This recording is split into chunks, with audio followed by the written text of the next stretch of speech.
जय हिंद, वंदे मातरम। स्वागत है आप सभी का free exam zone YouTube channel पर। आज की वीडियो बहुत इंपॉर्टेंट होने वाली है। आज हमने लुसेंट के ब्रह्मास्त्र की सीरीज में पार्ट 3 नंबर की वीडियो लेकर के आए हूँ। अगर आप पार्ट 2 तक की वीडियो अब तक नहीं देखे हैं तो प्लेलिस्ट में जाकर के वो वीडियो आप अवश्य देखें। प्रश्न बहुत महत्वपूर्ण है, ये क्वेश्चन एग्जाम में जरूर पूछे जाएंगे, तो आप लोग वीडियो को अंत तक जरूर देखना। अंत में कमेंट करके जरूर बताना कि आपको वीडियो कैसी लगी। तो चलिए वीडियो को स्टार्ट करते हैं। सर्वप्रथम हिस्ट्री से 50 प्रश्न देखते हैं। तो पहला प्रश्न आपके स्क्रीन पर, नगरों का क्रमिक पतन किस काल की एक महत्वपूर्ण विशेषता थी? तो गुप्त काल इसका राइट आंसर है। अगला प्रश्न, किस वंश के शासकों ने मंदिर एवं ब्राह्मणों को सबसे अधिक ग्राम अनुदान में दिए थे? तो गुप्त वंश इसका राइट आंसर होगा। कालिदास द्वारा रचित मालकाग्निमित्रम नाटक का नायक कौन था? तो अग्निमित्र इसका राइट आंसर है। अगला प्रश्न, समुद्रगुप्त की उपलब्धियों का वर्णन उसके किस अभिलेख में उपलब्ध है? तो इसका राइट आंसर होगा प्रयाग अभिलेख। वह कौन गुप्त राजा था जिसने विक्रमादित्य की पदवी ग्रहण की थी? तो चंद्रगुप्त द्वितीय इसका राइट आंसर है। अगला प्रश्न, हर्ष के शासनकाल में उत्तर भारत का सबसे महत्वपूर्ण शहर कौन था? तो हर्ष के शासनकाल में उत्तर भारत का सबसे महत्वपूर्ण शहर कन्नौज था। हर्ष की जीवनी किसने लिखी है? तो हर्ष की जीवनी बाणभट्ट ने लिखी है। अगला प्रश्न, हर्षवर्धन अपनी धार्मिक सभा कहाँ किया करता था? प्रयाग में हर्षवर्धन अपनी धार्मिक सभा किया करता था। वर्धन वंश की राजधानी थानेसर किस प्रदेश में स्थित है? तो वर्धन वंश की राजधानी थानेसर जो है हरियाणा में स्थित है। अगला प्रश्न, कौन वर्धन वंश की राजधानी थानेसर से कन्नौज ले गया? तो वर्धन वंश की राजधानी थानेसर से कन्नौज हर्षवर्धन ले गया। कन्नौज किस प्रदेश में स्थित है? तो कन्नौज उत्तर प्रदेश में स्थित है। कन्नौज इत्र के लिए प्रसिद्ध है, एग्जाम में क्वेश्चन पूछा जाता है। कन्नौज किसके लिए प्रसिद्ध है? तो कन्नौज इत्र के लिए प्रसिद्ध है, आपको ध्यान रखना है। अगला प्रश्न, ह्वेनसांग की भारत में यात्रा के समय सूती कपड़ों के उत्पादन के लिए सबसे प्रसिद्ध नगर कौन सा था? तो मथुरा इसका राइट आंसर है। कवि बाणभट्ट कहाँ के निवासी थे? तो कवि बाणभट्ट जो थे वो थानेसर के निवासी थे। नागानंद का रचनाकार कौन था? हर्षवर्धन इसका राइट आंसर होगा। ह्वेनसांग भारत में लगभग कितने साल तक रहा? 14 साल तक। अगला प्रश्न, कुंभ मेला को प्रारंभ करने का श्रेय किसे दिया जाता है? तो हर्षवर्धन को। दक्षिण भारत के संदर्भ में एरिपत्ति का क्या अर्थ था? तो जलाशय की भूमि। किस विदेशी यात्री ने भारत का दौरा सबसे पहले किया? तो मेगास्थनीज इसका राइट आंसर है। प्राचीन भारत में निम्न में से कौन सा विद्या अध्ययन का केंद्र नहीं था? कौशाम्बी। अगला प्रश्न, शून्य की खोज किसने की थी? तो आर्यभट्ट ने शून्य की खोज की थी। हितोपदेश के लेखक कौन है? नारायण पंडित। नाट्य शास्त्र की रचना किसने की थी? तो नाट्य शास्त्र के रचयिता थे भरत मुनि। अंकारवोट का मंदिर कहाँ स्थित है? तो कंबोडिया में स्थित है अंकारवोट का मंदिर। पुरापाषाण काल में आदिमानव के मनोरंजन के साधन क्या थे? शिकार करना। इतिहास के पिता की पदवी सही अर्थों में से संबंधित है? तो इतिहास के पिता की पदवी सही अर्थों में हेरोडोटस से संबंधित है। प्राचीन नगर तक्षशिला किसके बीच स्थित था? तक्षशिला सिंध एवं झेलम के बीच स्थित था। कौन सी एक लिपि दाईं ओर से बाईं ओर लिखी जाती है? तो खरोष्ठी लिपि दाईं ओर से बाईं ओर लिखी जाती है। मानव द्वारा सर्वप्रथम प्रयुक्त धातु कौन सी थी? तो तांबा राइट आंसर होगा। 1946 के कैबिनेट मिशन का नेतृत्व किसने किया था? Sir पैथिंग Lawrence. 15 अगस्त 1947 को कौन भारतीय राष्ट्रीय कांग्रेस के अध्यक्ष थे? जेबी कृपलानी। अगला प्रश्न, कौन दांडी मार्च में गांधी महात्मा के साथ थे? तो दांडी मार्च में गांधी महात्मा के साथ थे वेब मिलर। मुस्लिम लीग के किस अधिवेशन में एम ए जिन्ना ने अपना 14 सूत्रीय प्रस्ताव रखा था? तो 1929 के अधिवेशन में। फिनिक्स बस्ती का संस्थापक कौन था? महात्मा गांधी राइट आंसर है। महात्मा गांधी ने भारत में अपना पहला जन भाषण कहाँ दिया था? वाराणसी में। किसने अप्रैल 1930 में नमक कानून तोड़ने के लिए तंजौर तट पर एक अभियान संगठित किया? सिराज गोपालाचारी इसका राइट आंसर होगा। गांधी जी दक्षिण अफ्रीका में कितने वर्ष रहे थे? तो 21 वर्ष गांधी जी दक्षिण अफ्रीका में रहे थे।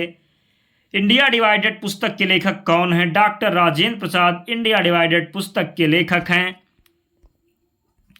गांधी जी ने दांडी समुद्र तट पर नमक कानून उल्लंघन कब किया था? तो गांधी जी ने दांडी समुद्र तट पर 6 अप्रैल 1930 को नमक कानून का उल्लंघन किया था।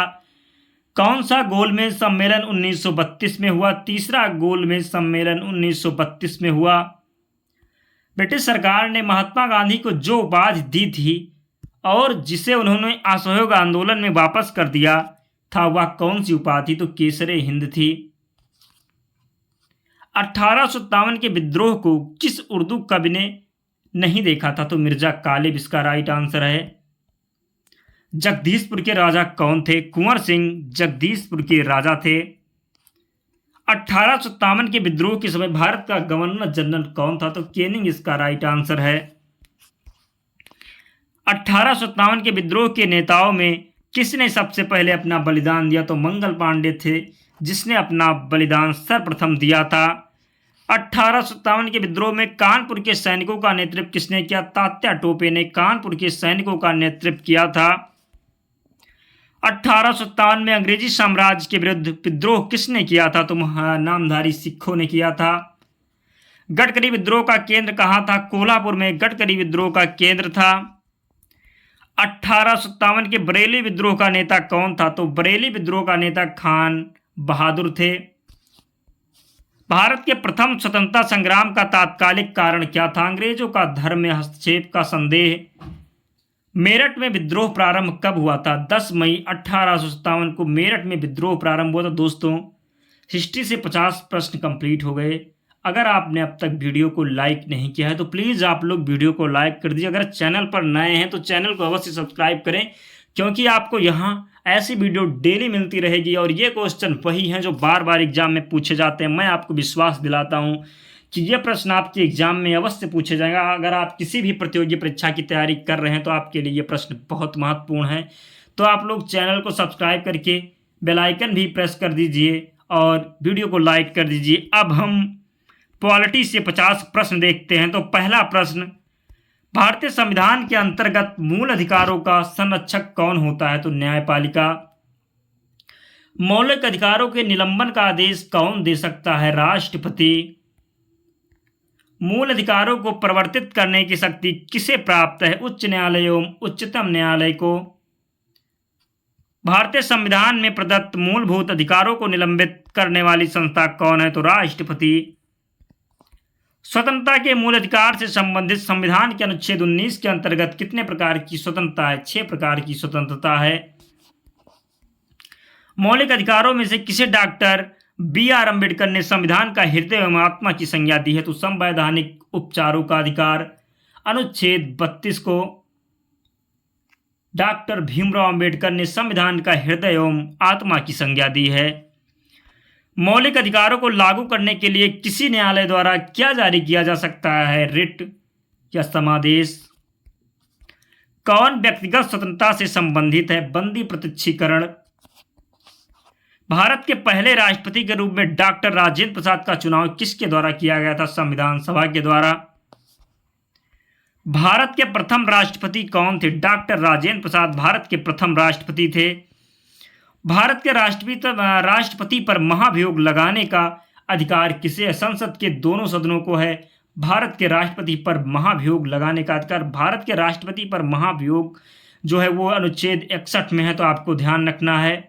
60 की बात करें तो राष्ट्रपति का शपथ है।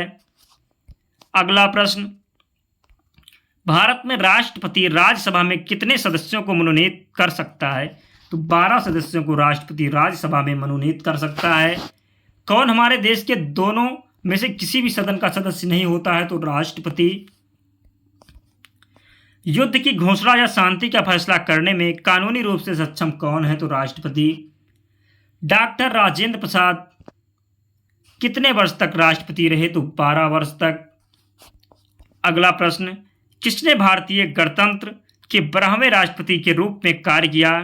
तो प्रतिभा देवी सिंह पाटिल थी। ये भारत की प्रथम महिला राष्ट्रपति थी, ये भी आपको ध्यान रखना है। भारतीय संविधान के अनुसार कार्यपालिका का प्रमुख कौन है? तो कार्यपालिका के प्रमुख राष्ट्रपति जी हैं।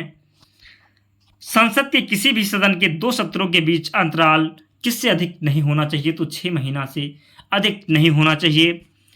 राज्यसभा विघटित हो जाती है तो राज्यसभा कभी विघटित नहीं होती है, आपको ध्यान रखना है। राज्यसभा को कभी भंग नहीं किया जा सकता। एक क्वेश्चन बहुत इंपॉर्टेंट एग्जाम में पूछा जाता है, तो आपको ध्यान रखना है कि राज्यसभा को कभी भंग नहीं किया जा सकता है। राज्यसभा द्वारा लोकसभा को धन विधेयक कितने समय में लौटा दिया जाना चाहिए? तो 14 दिन में। अगला प्रश्न, धन विधेयक पारित करने के लिए राज्यसभा को कितना समय दिया जाता है? 14 दिन। राज्यसभा सामान्य विधेयक को अधिकतम कितनी अवधि के लिए रोक सकती है? 6 माह के लिए। सर्वप्रथम किस फिल्म अभिनेता को राज्यसभा का सदस्य मनोनीत किया गया? पृथ्वीराज कपूर। राज्यसभा के लिए नामित प्रथम फिल्म अभिनेत्री कौन थी? नरगिस दत्त।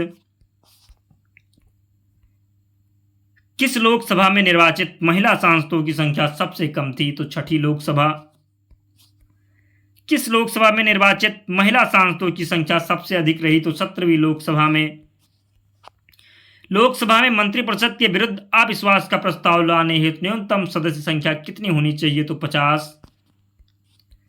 प्रथम लोकसभा की पहली बैठक कब हुई? 13 मई 1952 को। प्रथम लोकसभा का गठन कब हुआ? 1952 में।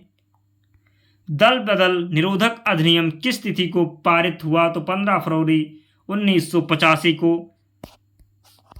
भारतीय संविधान की कौन सी एक अनुसूची में दल बदल विरोधी कानून विषय का प्रावधान है? तो 10वीं अनुसूची में दल बदल है, आपको ध्यान रखना है।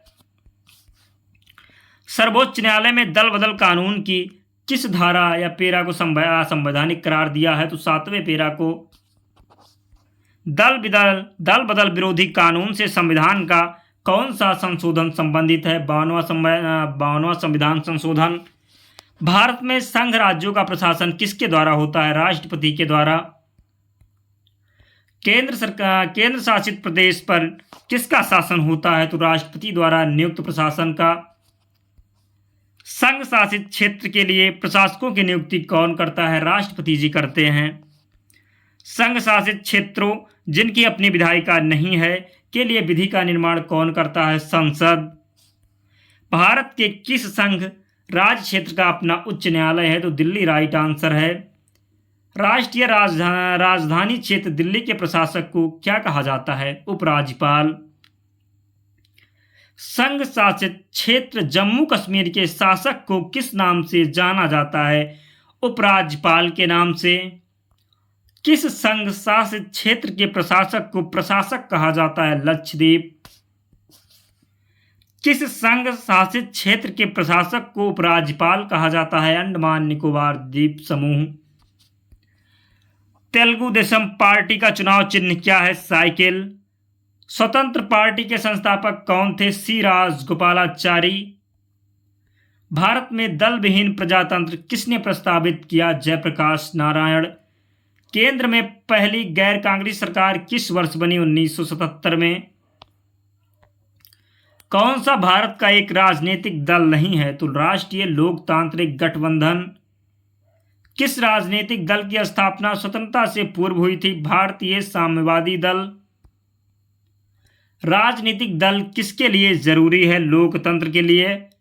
आम आदमी पार्टी का गठन किस वर्ष किया गया? 2012 में। दोस्तों, पॉलिटी से 50 प्रश्न कंप्लीट हो गए। अगर आपने अब तक वीडियो को लाइक नहीं किया तो प्लीज़ आप लोग वीडियो को लाइक कर दीजिए। अब हम ज्योग्राफी से 50 प्रश्न देखते हैं। पहला प्रश्न, टाइटन किस ग्रह का उपग्रह है? तो टाइटन की बात करें तो यह नेपच्यून का उपग्रह है।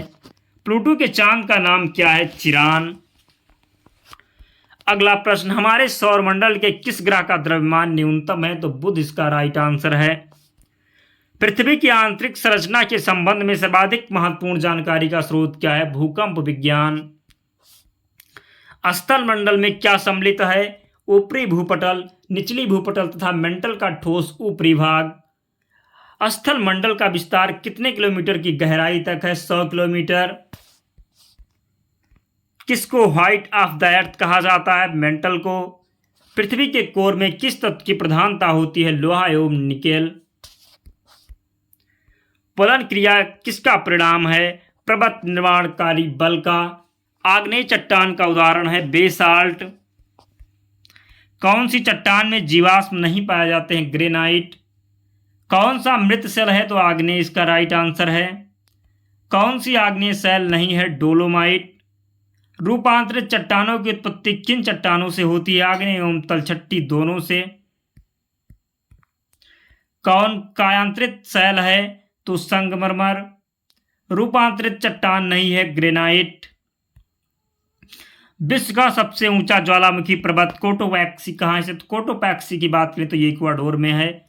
फ्यूजियामा किस देश का ज्वालामुखी पर्वत है? तो फ्यूजियामा की बात करें तो जापान का ज्वालामुखी पर्वत है। मोनोलोवा किसका उदाहरण है? सक्रिय ज्वालामुखी का उदाहरण है मोनोलोवा। किलिमंजारो पर्वत किस महाद्वीप में स्थित है? अफ्रीका में स्थित है किलिमंजारो पर्वत। ज्वालामुखी की सक्रियता कहाँ अधिक पाई जाती है? जापान में। संसार का सर्वाधिक सक्रिय ज्वालामुखी कौन सा है? तो क्रियालु इसका राइट आंसर है। पृथ्वी की सतह के नीचे द्रवीभूत सेल क्या कहलाता है? मैग्मा कहलाता है।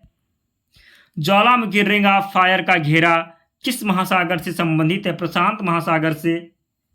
कौन से दो ग्रह सहोदर भाई के नाम से जाने जाते हैं? तो अरुण और वरुण। अगला प्रश्न देखते हैं।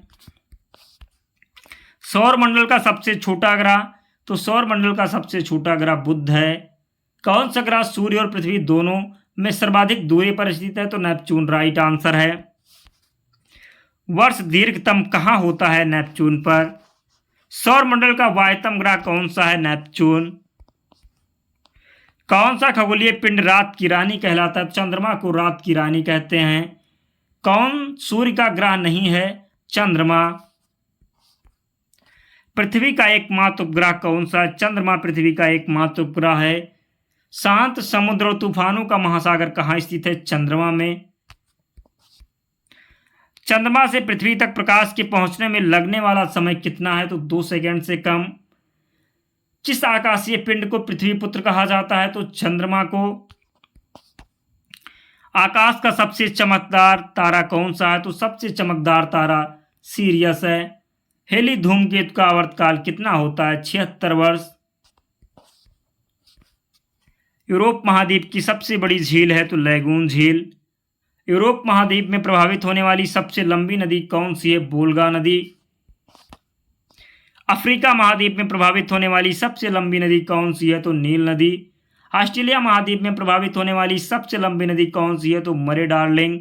विश्व की सबसे लंबी नदी की बात करें तो ये भी नील नदी होगा, आपको ध्यान रखना है। अगर भारत की सबसे लंबी नदी की बात करें तो गंगा नदी होगा, ये भी आपको ध्यान रखना है। दक्षिण अमेरिका महाद्वीप में प्रभावित होने वाली सबसे लंबी नदी कौन सी है? तो अमेजन। किस महाद्वीप में सरीसृप पाए जाते हैं? तो अंटार्कटिका महाद्वीप में। विश्व के मैदानों का सर्वाधिक विस्तार किस में पाया जाता है? तो यूरोप महाद्वीप में। किस महाद्वीप को पठारी महाद्वीप कहते हैं? अफ्रीका महाद्वीप को। द्वीपों की सर्वाधिक संख्या किस महासागर में देखने को मिलती है? प्रशांत महासागर में। विश्व का सबसे बड़ा द्वीप कौन सा है? ग्रीनलैंड। कौन सा देश सबसे ज्यादा द्वीप समूहों से मिलकर बना है? तो इंडोनेशिया राइट आंसर है।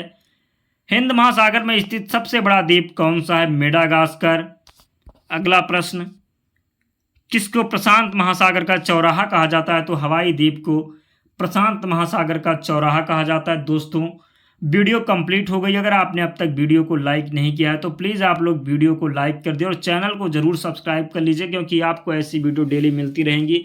क्वेश्चन बहुत इंपॉर्टेंट होते हैं, हम वही क्वेश्चन कलेक्ट करते हैं जो बार बार एग्जाम में पूछे जाते हैं। तो आप लोग पूरे ध्यान से वीडियो को अवश्य देखा करिए, यहाँ से क्वेश्चन आपके एग्जाम में अवश्य बनेंगे। तो मिलते हैं अगले वीडियो में, तब तक पढ़ते रहिए, ध्यान रखिए अपना। जय हिंद।